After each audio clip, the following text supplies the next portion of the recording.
이 영상을 보시는 분들이 진짜 큰 꿈을 가지고 계신 분들이 정말 많을 거예요. 하지만 그거에 비해서 굉장히 미천한 실행력을 갖고 계신 분들도 많을 겁니다. 제가 말씀드렸던 내용들을 꼭 따라 해보셨으면 좋겠어요. 여러분들도 정말 미친 실행력을 가지고 원하는 목표들을 다 달성하실 수 있을 겁니다. 대표님, 네. 제가 머릿속에 아이디어 되게 많거든요.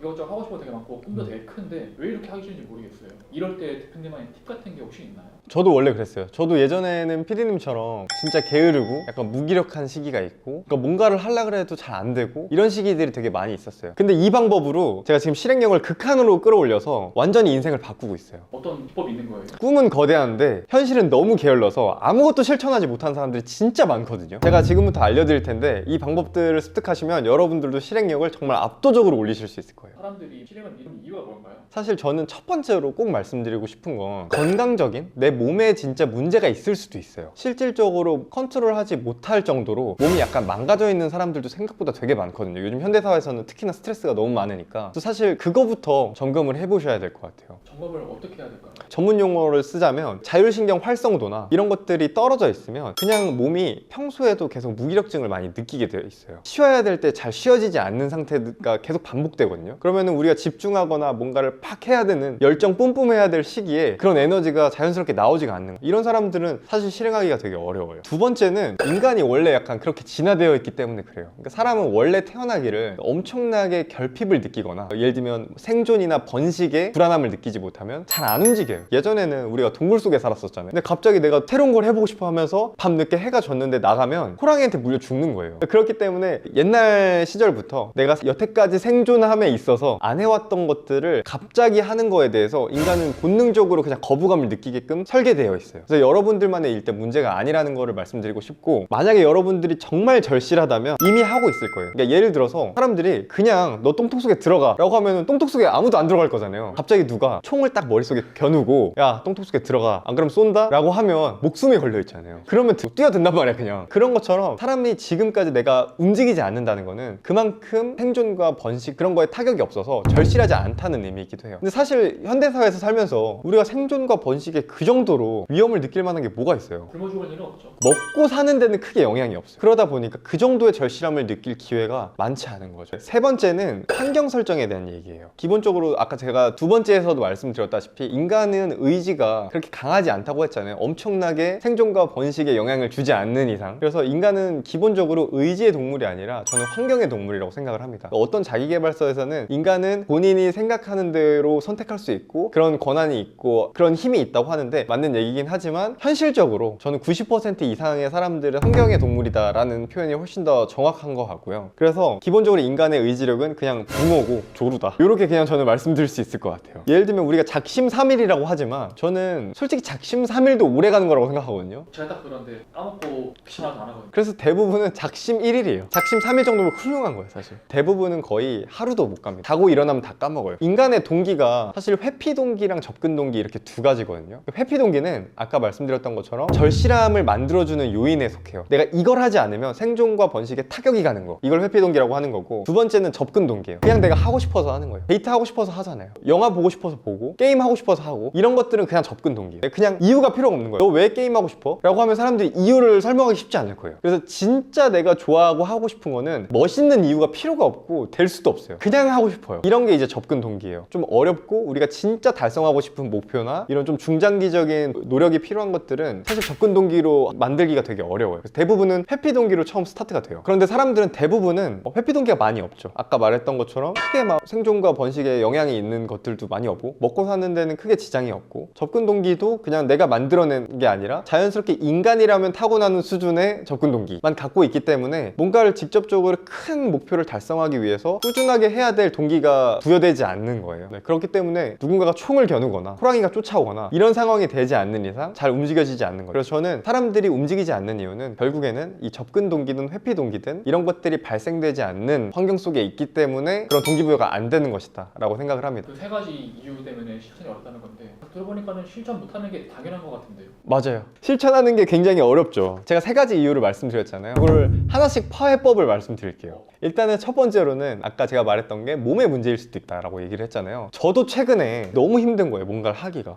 새로운 시도를 하기도 뭔가 겁이 나고 스트레스에 되게 취약해진 느낌을 받았고 별것도 아닌 일인데 짜증이 나고 이런 일이 있어서 제 친한 그 대표님한테 얘기를 했어요. 제가 이런 상황이고 왜 이렇게 스트레스를 받고 사업이 원래 그냥 이렇게 힘든 거냐 이런 얘기를 물어봤더니 그 대표님이 이런 얘기를 하시더라고요. 너 원래 안 그랬지 이러는 거예요. 그래서 저 원래 이런 성격이 아니에요 라고 했더니 그러면 한번 검사 맡아봐. 태어나서 처음 받은 검사예요. 저는 이제 종합검진이나 이런 거는 받아봤는데 그럴 때 이제 문제가 없게 나왔거든요. 가정의학과 아시는 곳을 추천해 주시면서 기능의학 검사를 한번 해보라는 거예요. 일반적으로 사람들이 접할 일이 잘 없어요. 저도 이제 가서 처음 받아봤는데 이제 앉아가지고 여기다 이렇게 센서 같은 것들을 손목이랑 발목에 이렇게 딱 세팅을 해놓고 한 3분 정도 이렇게 눈을 감고 있으면 검사 결과가 나오거든요. 근데 거기에서 검사 결과로 이제 나오는 게 뭐냐면 자율신경에 대한 검사를 해요. 저의 교감신경과 부교감신경이 어떻게 지금 세팅이 되어 있고 자율신경 활성도가 어떻게 되고 자율신경 조절 능력이 어느 정도가 있고 스트레스에 대한 취약성이 어느 정도가 있는지 너무 신기하잖아요. 근데 결론적으로 말하면 저는 지금 최악의 상태예요. 일반적인 사람이 만약에 이 정도의 자율신경 상태라고 하면 우울증이나 무기력증이 올 확률이 되게 높다. 근데 어쨌든 타격이 있으니까 저도 지금 그 검사까지 받게 된 거잖아요. 그래서 빠르게 이거를 회복해야 되겠다는 생각이 들었어요. 저는 그냥 추천하고 싶은 거는 종합검진을 받았는데도 문제가 없는데 몸에 힘이 계속 없다. 그러면 가정의학과 같은 곳에 가서 기능의학 검사를 한번 받아보시는 거 너무 추천을 드리고 본인의 자율신경이나 이런 것들을 한번 체크해 보시면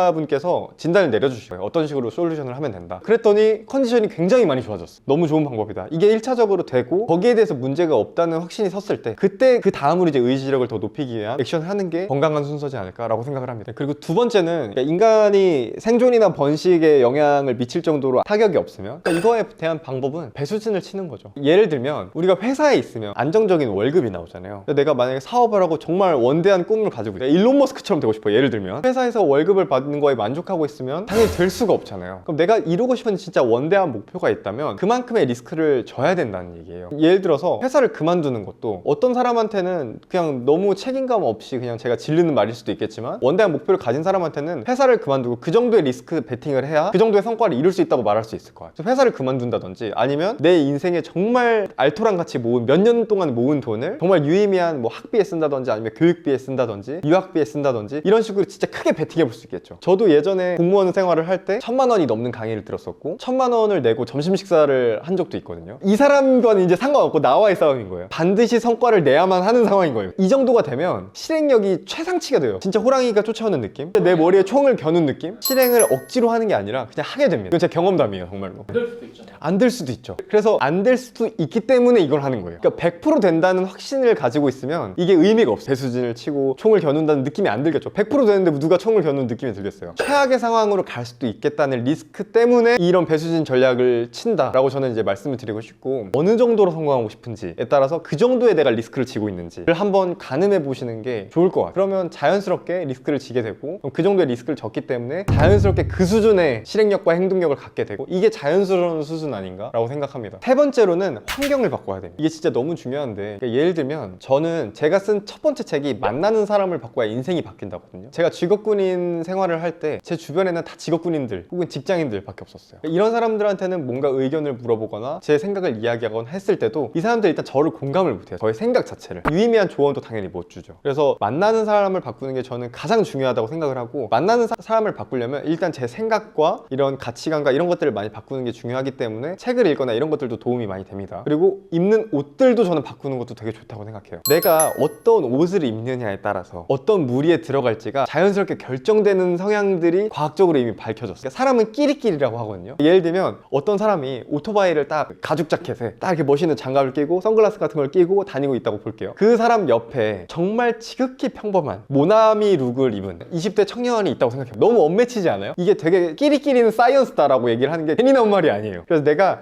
그 옷을 입으면 그렇게 비슷하게 옷을 입는 사람들의 무리에 속하게 돼요. 물리적인 위치도 바꾸는 거 어떤? 위치를 바꾸는 것도 너무 중요하죠. 예를 들면 내가 회사를 바꾼다. 회사를 바꾸면 만나는 사람들이 바뀌죠. 그리고 옷도 바뀌죠. 그리고 내가 사는 곳, 사는 것도 매우 중요한데 제가 예전에는 군 생활을 할 때는 간부들은 그 BOQ 한 달에 생활비 한 5만 원만 내면은 되게 좋은 숙소를 쓸 수가 있었어요. 저는 군부대 안에서 한 번도 산 적이 없어요. 항상 부산에 있을 때도 서면 중심가에 있는 오피스텔을 얻어 살았어요. 비싼 돈을 굳이 내고. 그 이유는 뭐냐면 제가 보고 경험하는 거는 그 공간에 저는 달려있다고 생각해요. 제가 근데 결과적으로 얘기하면 서면 중간에 있는 오피스텔에 살았기 때문에 제가 경험했던 폭이 훨씬 더 넓어졌었고 제가 사회에서 친해졌던 사람들을 오피스텔을 초대하면서 훨씬 더 많은 환경들을 만들 수 있었어요. 내가 회사의 대표라면 그리고 혹은 뭐 직원이라면 아니면 부모라면 이런 누군가의 성공을 위해서 누군가의 성장을 위해서 좋은 환경을 만들어주는 거 이것도 되게 중요하다고 생각을 하고 하거든요. 제가 이제 봤던 부자들은 대부분 다 교육업계에 있으신 분들, 그리고 자수성가 하신 분들이 되게 많았어요. 근데 그분들의 집에 가면 큰 확률로 거실에 TV가 없고 책장이 많아. 그리고 아이들이 독서를 되게 좋아합니다. 그런 환경을 세팅을 많이 한 거죠. 저는 그렇다고 생각해요. 엄마 아빠가 TV를 되게 좋아해요. 그래서 거실에 TV를 뒀고 항상 TV를 보고 있어요. 그러면서 아이한테는 넌 책 읽어야지, TV 보면 안 돼, 스마트폰 하면 안 돼 라고 얘기를 하면 아이는 더 거부감을 가지고 TV랑 스마트폰에 더 집중을 하게 되고 호기심을 갖게 돼요. 엄마가 스마트폰을 들고 있으면 스마트폰을 뺏어서 보려고 해요. 엄마 아빠가 책을 보고 있으면 아이도 그 책을 뺏어서 보고 싶어 해요. 이게 기본적인 메커니즘이에요. 그게 가장 인간의 본성이거든요. 그리고 내가 만약에 책을 많이 읽고 싶다, 내 주변에 책을 읽는 사람들 많이 두면 돼요. 그리고 책을 많이 깔아두면 돼요. 그런 환경 속에 있으면 자연스럽게 의지가 생기지 않고 싶어도 의지가 생길 수밖에 없습니다. 이 영상을 보시는 분들이 진짜 큰 꿈을 가지고 계신 분들이 정말 많을 거예요. 근데 하지만 그거에 비해서 굉장히 미천한 실행력을 갖고 계신 분들도 많을 겁니다. 이 영상을 보시고 제가 말씀드렸던 내용들을 꼭 따라 해보셨으면 좋겠어요. 여러분들도 정말 미친 실행력을 가지고 원하는 목표들을 다 달성하실 수 있을 겁니다.